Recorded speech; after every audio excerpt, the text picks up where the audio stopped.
محمد قصته بسيطة، رح بخبركم إياها. عنده قصة مع فتاة بيعرفها من وقت ما كان صغير، ربيوا سوا كبروا سوا. محمد بعدين اكتشف انه في عنده مشاعر تجاه هذه الفتاة اللي اسمها نور. بقى يعني كان معتقد انه يمكن عنده نفس المشاعر مثله هو. بلش يحب الصبي، صرحها بالموضوع ذات يوم، اجا يحكي لها تقول لها انه انا عندي مشاعر تجاهك. قالت له هي متأسفة، ما عندي انا مشاعر، انا بحب واحد تاني. بقى الاخ هون طار عقله، كيف ممكن تحب واحد تاني وهو مفكر انه نفس المشاعر بينه وبينها؟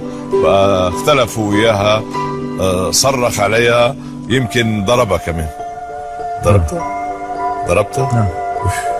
هالقد الحب؟ حب أعمى. حب اعمى. ها خبرني هات لشو. نحن كنا نشتغل سوا بمطعم. ايه. يعني بتعرف انت، انا وياها من نحن وصغار. ما هذا اللي عم خبره انا. ايه. من نحن وصغار. نحن وبالشغل صرنا صحبة كتير اكثر من اللازم، يعني العلاقة عم تتطور زيادة. صرت حب، يعني لدرجة صرت حب اجي على الشغل كرمالها. حلو. اجي على الشغل كرمالها. يعني بس شوفها صرت حس صار عندي احساس تجاهها. وكل ما نقعد سوا ما حبت تفل. لما اجى الوقت، يعني انا شو اللي خلاني اني صراحه حس عم تبادر نفس الشعور بيني وبين حالي. بس هي ماخديتها انه كرفقه كزملاء بشغل واحد مش اكثر. لما جيت صراحه انه قالت لي محمد نحن رفقه وزملاء بالشغل بس. واخوه وبس. هلا هي القصه عاديه، انه الواحد اي شاب بيجي بيطلب من اي بنت انه يحكي معها وبتقول له لا، بتقبلها. هلا انا ما تقبلتها ليه؟ لاني كنت حبها عن جد للبنت. افكارك راحت لبعيد كثير. بعيد. بدك تتجوزها يمكن. هلا فكرت هلا كل شيء اسمه نصيب يعني. بس إيه لا كنت تفكر. ايه كنت يعني عم فكر الامور بعيده. صرت بطلت احكيها ابدا كانه انا الغلطان. يعني صرت بطلت احكيها ابدا، اذا ما حكيتني ما برد عليها. وصرت ضيقه بشغلها. كان عندها شغل هي عم تشتغله، بطلت يعني يكون عندها شغل عم تشتغله هي. خربت عليه، خرب لي. بعض من الاوقات الحب وصل لانتقام. لانتقام، هو ما في شيء انتقم منه. انا الغلطان وانا بس هي ردة فعل طبيعية. يعني انت انصدمت بقى صار في عندك ردة فعل عكسية سلبية تجاه. صح. طيب كيف ضربتها؟ ضربتها كنا عم نشتغل. ما بعرف شو تلسنا بالحكي هيك شوي، وانا ما طايقها ابدا. يعني بلحظة فور مثل ما بيقولوا ضربتها كف. كان سبب فصلي من الشغل كمان. يعني ما اخذت ابعاد للموضوع، خلص فلت من الشغل. بس لما قعدت مع نفسي وفكرت انه انا ليش عملت هيك؟ ليش غلطت بحقها للبنت؟ هي ما غلطت معي ابدا. يعني ندمت عن جد، لانه هي تعديت عليها، ما لك حق. يعني ما لي حق ابدا. كان في معزه مودي انت وياها، كانت كثير يعني ما بدها تتجوزك، ما بدها تحبك. هيدي قرارها هي وحياتها. يعني لانه كانت هي رفيقه عزيزه كثير على قلبي. قديش الكم هلا ما بتحكوا؟ هلا نحن انا بشوفها. بتحكيها؟ لا بس ما بحكيها. وهي ما بتحكي؟ ما بحكي. يعني انا حاولت. القطيعه قديش لها؟ هلا نحن اشتغلنا سنتين، سنه ونص ما بنحكي. ما بتحكوا سنتين. بس انا حاولت من بعد الشغل اني احكيها على التليفون، ما ترد. يا سيدي انا بعثت الرساله نيابه عنك الى نور. بقى خلينا نشوف كيف استقبلت هالرساله واذا وافقت تجي.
مرحبا، حضرتك نورة محمود حسن.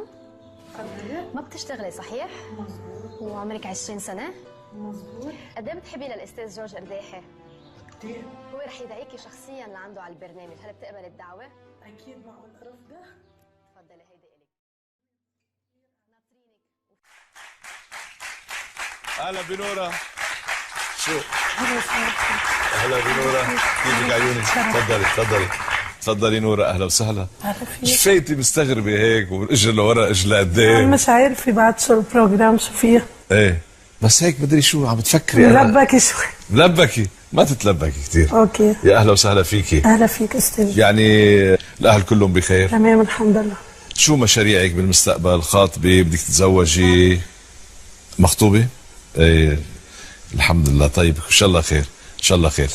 بعدك عم تجاوبيني وعم بتفكري بشيء ثاني. لا مش عم فكر بشيء، عم بس فكر شو ناطرني. شو ناطرك؟ ايه ان شاء الله تكون مفاجأة سعيدة ان شاء الله يا رب. في مفاجأة، بس ما بوعدك اذا كان سعيدة ولا لا. ان شاء الله تكون سعيدة. ان شاء الله تكون سعيدة. عادة مش انا اللي ادعو، مش انا صاحب الدعوة المباشر، انا وسيط، يعني باسمي انا بتروح الدعوة، بس بيكون في شخص وراي هو اللي حابب يدعي هذا الشخص الاخر. مين بده يكون داعينا؟ هون السؤال. احذري مين؟ مين؟ طلعي بهالشاشة.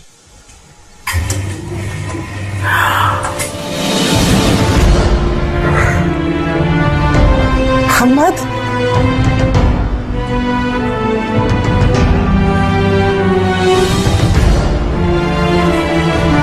بصيري؟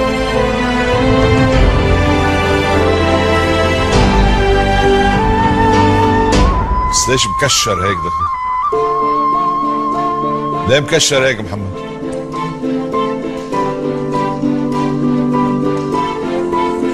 نورة ما تتفاجئي وما في شيء ابدا، بس الا كل خير.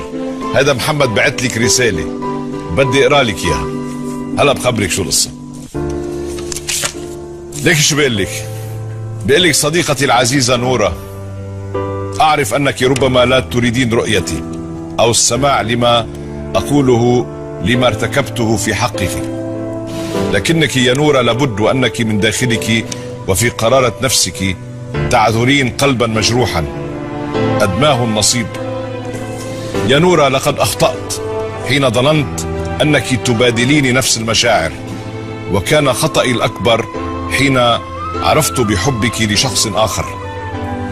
انني لم اتفهم ان قلبك ليس ملكك الان، وانه لن يكون ملكي، ولهذا كنت كالمجنون الذي فقد اعز ما يملك، ولذلك لم اكن في حالتي الطبيعية وانا اشتمك وامد يدي عليك، بل كنت افعل ذلك غضبا من هذا الوضع. انا اسف يا نورة على كل ما حدث مني وما فعلته، ويا ليت يدي قطعت قبل ان امدها عليك، وان كنت لازلت غاضبة وترفضين مصالحتي، فيكفي ان تعرفي انني جئت الى هنا كي اعتذر لك امام الناس وامام خطيبك، واتمنى لك كل الخير في حياتك، وارجو ان تسامحيني يا صديقتي الحبيبة، والمسامح كريم.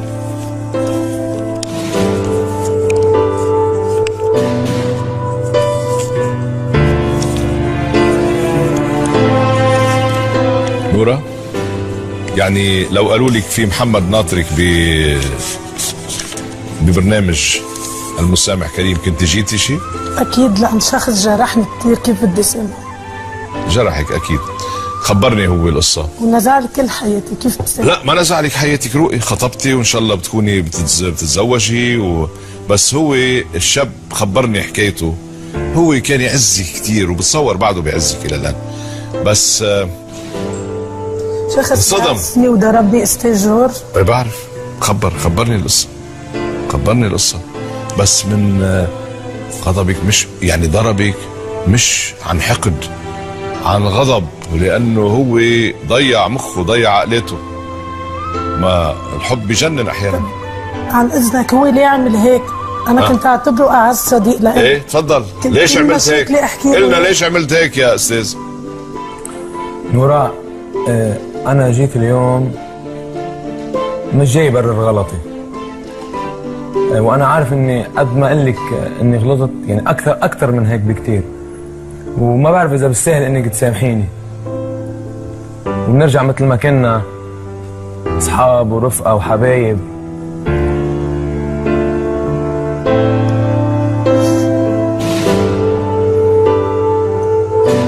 محمد بس انت كتير جرح، كتير وما شوي. انت اخر شخص كنت بتوقع مع انه يعمل معي هيك.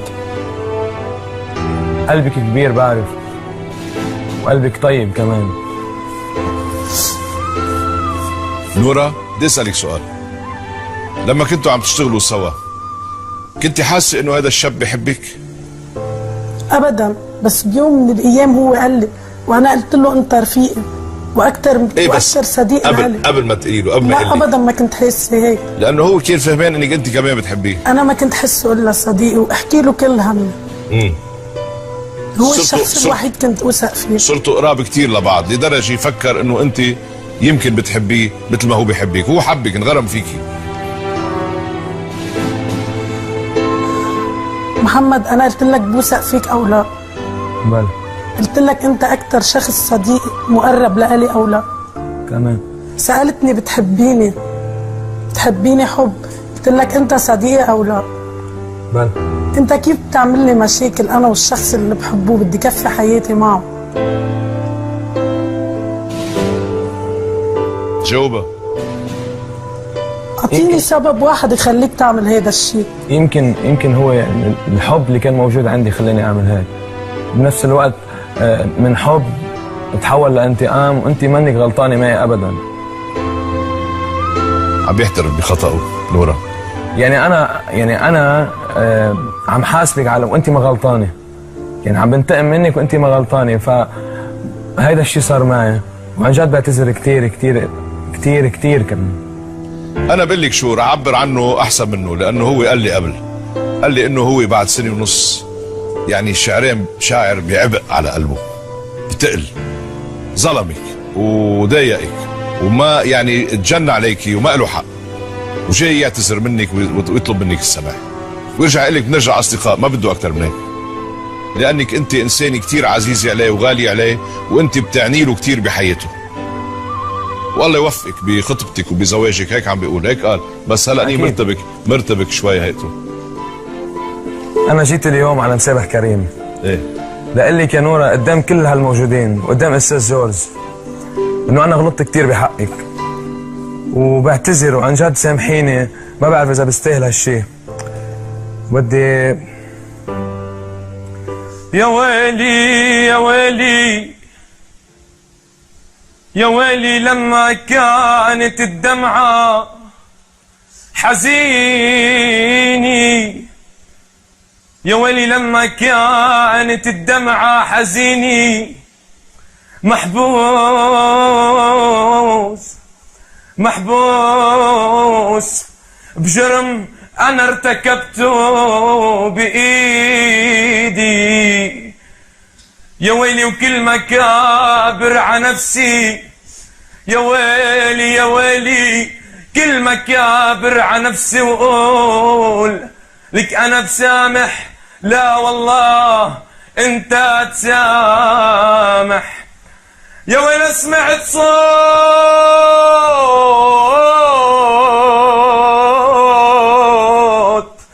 يا ويلي سمعت صوت، يا ويلي سمعت صوت ناداني، يا ابني يا ابني إذا الله الكريم سامح، ولك ليش انتي ما تسامحيني؟ حلو.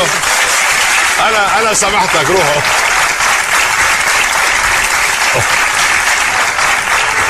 ايه شو محمد اذا الله بيسامح الجميع انا مسامحتك. ايه، والمسامح كريم، والمسامح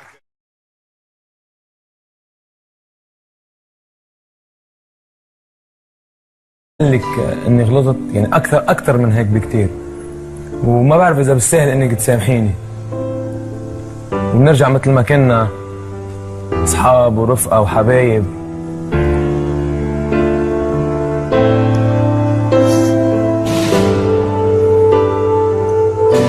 محمد بس انت كتير جرح، كتير ومشوي. انت اخر شخص كنت بتوقع مع انه يعمل معي هيك. قلبك كبير بعرف، وقلبك طيب كمان. نورا بدي اسالك سؤال، لما كنتوا عم تشتغلوا سوا كنت حاسه انه هذا الشاب بحبك؟ ابدا، بس بيوم من الايام هو قال لي، وانا قلت له انت رفيقي واكثر بس صديق لإلي. قبل ما تقولي له، قبل ما لا يقول لك. ابدا ما كنت حاسه هيك، لانه هو كان فهمان انك انت كمان بتحبيه. انا ما كنت حسه الا صديقي واحكي له كل همي. هو الشخص الوحيد كنت اوثق فيه. صرتوا قراب كتير لبعض لدرجه يفكر انه انت يمكن بتحبيه مثل ما هو بحبك. هو حبك، انغرم فيكي. محمد انا قلت لك بوثق فيك او لا؟ بل قلت لك انت اكثر شخص صديق مقرب لإلي او لا؟ كمان. سألتني بتحبيني حب، قلت لك انت صديقي او لا؟ بل انت كيف بتعمل لي مشاكل انا والشخص اللي بحبه بدي كفي حياتي معه؟ جاوبها. اعطيني سبب واحد يخليك تعمل هذا الشيء. يمكن هو الحب اللي كان موجود عندي خلاني اعمل هيك. بنفس الوقت من حب تحول لانتقام، وانت منك غلطانه معي ابدا. عم بيعترف بخطأه نورا. يعني انا عم حاسبك على وانت ما غلطانه، يعني عم بنتقم منك وانت ما غلطانه. فهيدا الشيء صار معي، وعن جد بعتذر كثير كثير كثير كثير كمان. انا بقول لك شو رح اعبر عنه احسن منه، لانه هو قال لي قال لي انه هو بعد سنه ونص يعني شاعر بعبء على قلبه، بتقل، ظلمك وضايقك وما يعني تجنى عليكي وما له حق، وجاي يعتذر منك ويطلب منك السماح ويرجع يقول لك بنرجع اصدقاء. ما بده اكثر من هيك، لانك انت انسانه كثير عزيزه عليه وغاليه عليه، وانت بتعني له كثير بحياته.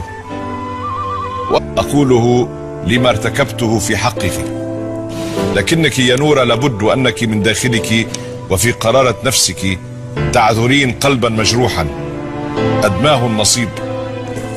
يا نورا لقد أخطأت حين ظننت أنك تبادلين نفس المشاعر، وكان خطأي الأكبر حين عرفت بحبك لشخص آخر. أنني لم أتفهم أن قلبك ليس ملكك الآن، وأنه لن يكون ملكي، ولهذا كنت كالمجنون الذي فقد أعز ما يملك. ولذلك لم أكن في حالتي الطبيعية وأنا أشتمك وأمد يدي عليك، بل كنت أفعل ذلك غضبا من هذا الوضع. أنا آسف يا نورا على كل ما حدث مني وما فعلته، ويا ليت يدي قطعت قبل أن أمدها عليك.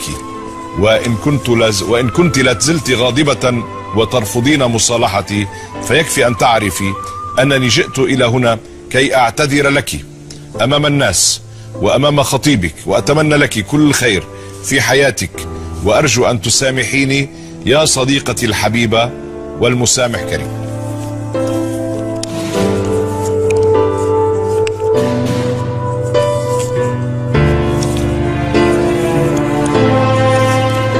نورا، يعني لو قالوا لك في محمد ناطرك ببرنامج المسامح كريم كنت جيتي شيء؟ اكيد، لان شخص جرحني كثير، كيف بدي اسامحه؟ جرحك اكيد.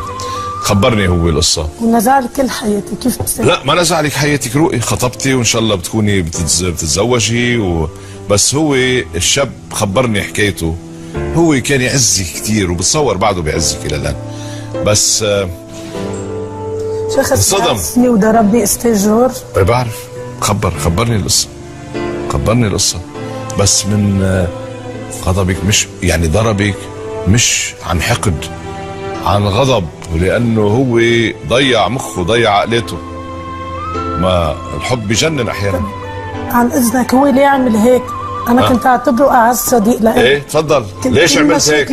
قلنا ليش عملت هيك يا استاذ نورا. انا جيت اليوم مش جاي برر غلطي، وانا عارف اني قد ما محمد قصته بسيطة، رح بخبركم إياها. عنده قصة مع فتاة بيعرفها من وقت ما كان صغير، ربيوا سوا كبروا سوا. محمد بعدين اكتشف انه في عنده مشاعر تجاه هذه الفتاة اللي اسمها نور. بقى يعني كان معتقد انه يمكن عنده نفس المشاعر مثله هو، بلش يحب الصبي. صرحها بالموضوع ذات يوم، اجا يحكي لها تقول لها انه انا عندي مشاعر تجاهك. قالت له هي متأسفة، ما عندي انا مشاعر، انا بحب واحد تاني. بقى الاخ هون طار عقله، كيف ممكن تحب واحد تاني وهو مفكر انه نفس المشاعر بينه وبينها؟ بقى اختلفوا وياها، صرخ عليها، يمكن ضربها كمان. ضربتها؟ نعم. هالقد الحب؟ الحب اعمى. حب اعمى. ها خبرني هات لشو. نحن كنا نشتغل سوا بمطعم. ايه يعني بتعرف انت، انا وياها من نحن وصغار. هذا اللي عم خبره انا. ايه من نحن وصغار، نحن وبالشغل صرنا صحبة كتير اكثر من اللازم. يعني العلاقة عم تتطور زيادة، صرت حب يعني لدرجة صرت حب اجي على الشغل كرمالها. حلو. اجي على الشغل كرمالها. يعني بس شوفها صرت حس، صار عندي احساس تجاهها. وكل ما نقعد سوا ما حبت فل. لما اجى الوقت، يعني انا شو اللي خلاني اني صراحه حس عم تبادر نفس الشعور بيني وبين حالي.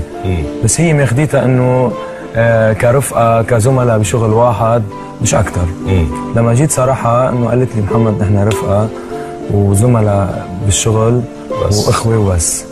هلا هي القصه عاديه، انه الواحد اي شاب بيجي بيطلب من اي بنت انه يحكي معها وبتقول له لا، بتقبلها. هلا انا ما تقبلتها ليه؟ لاني كنت حب عن جد للبنت. افكارك راحت لبعيد كثير. بعيد. بدك تتجوزها يمكن. هلا فكرت هلا كل شيء بالعائله، نصيب يعني. بس إيه لا كنت تفكر. ايه كنت يعني عم فكر الامور بعيده. صرت بطلت احكيها ابدا كانه انا الغلطان. يعني صرت بطلت احكيها ابدا، اذا ما حكيتني ما برد عليها. وصرت ضيقه بشغلها، كان عندها شغل هي عم تشتغله، بطلت يعني يكون عندها شغل عم تشتغله هي. تخربت عليه، خرب لي اياه. بعد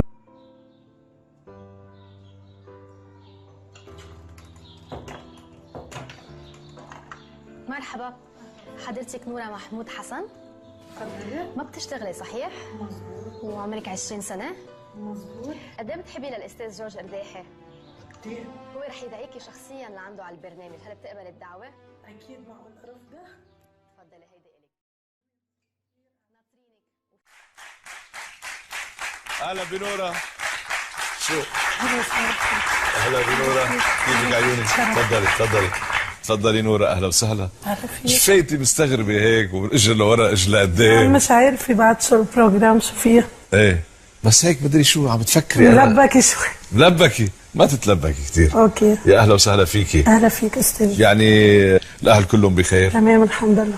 شو مشاريعك بالمستقبل؟ خاطبة؟ بدك تتزوجي؟ مخطوبة؟ ايه الحمد لله. طيب ان شاء الله خير، ان شاء الله خير. بعدك عم تجاوبيني وعم بتفكري بشيء ثاني. لا مش عم فكر بشيء، عم فكر شو ناطرني. شو ناطرك؟ ايه ان شاء الله تكون مفاجأة سعيدة. ان شاء الله يا رب. في مفاجأة بس ما بوعدك اذا كان سعيدة ولا لا. ان شاء الله تكون سعيدة. ان شاء الله تكون سعيدة. عادة مش انا اللي ادعو، مش انا صاحب الدعوة المباشر، انا وسيط، يعني باسمي انا بتروح الدعوة، بس بيكون في شخص وراي هو اللي حابب يدعي هذا الشخص الاخر. مين بده يكون داعينا؟ هون السؤال. احذري مين؟ مين؟ طلعي بهالشاشة.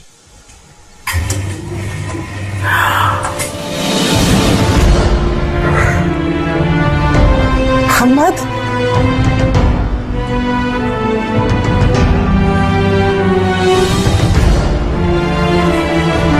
بصيرة؟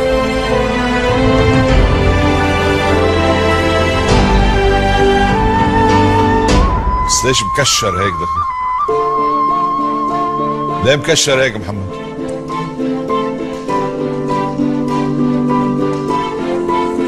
نورة ما تتفاجئي وما في شيء ابدا، بس الا كل خير. هذا محمد بعت لك رسالة بدي اقرا لك اياها. هلا بخبرك شو القصة. ليك شو بيقول لك؟ بيقول لك: صديقتي العزيزة نورة، أعرف أنك ربما لا تريدين رؤيتي أو السماع لما الأوقات الحب وصل لانتقام. الانتقام هو ما في شيء انتقم منه. أنا الغلطان وأنا بس هي ردة فعل طبيعية. فعل. يعني أنت انصدمت بقى صار في عندك ردة فعل عكسية سلبية تجاه. صح. طيب كيف ضربتها؟ ضربتها كنا عم نشتغل، ما بعرف شو تلسنا بالحكي هيك شوي، وأنا ما طايقها أبدا. يعني بلحظة فور مثل ما بيقولوا ضربتها كف. كان سبب فصلي من الشغل كمان. يعني ما أخذت أبعاد الموضوع، خلص فلت من الشغل. بس لما قعدت مع نفسي وفكرت إنه أنا ليش عملت هيك؟ ليش غلطت بحق البنت؟ هي ما غلطت معي أبدا. يعني ندمت عن جد، لأنه هي تعديت عليها، ما لك حق. يعني ما لي حق أبدا. كان في معزة مودة أنت وياها، كانت كتير يعني ما بدها تتجوزك، ما بدها تحبك. هيدي قرارها هي وحياتها. يعني لأنه كانت هي رفيقة عزيزة كتير على قلبي. قديش إلكم هلا ما بتحكوا؟ هلا نحن أنا بشوفها. بتحكيها؟ لا بس ما بحكيها. وهي ما بتحكي؟ ما بحكي. يعني أنا حاولت. القطيعة قديش إلها؟ هلا نحن اشتغلنا سنتين، من سنة ونص ما بنحكي. ما بتحكوا سنتين. بس أنا حاولت من بعد الشغل إني أحكيها على التليفون، ما ترد. يا سيدي أنا بعثت الرسالة نيابة عنك إلى نور. بقى خلينا نشوف كيف استقبلت هالرسالة وإذا وافقت تجي.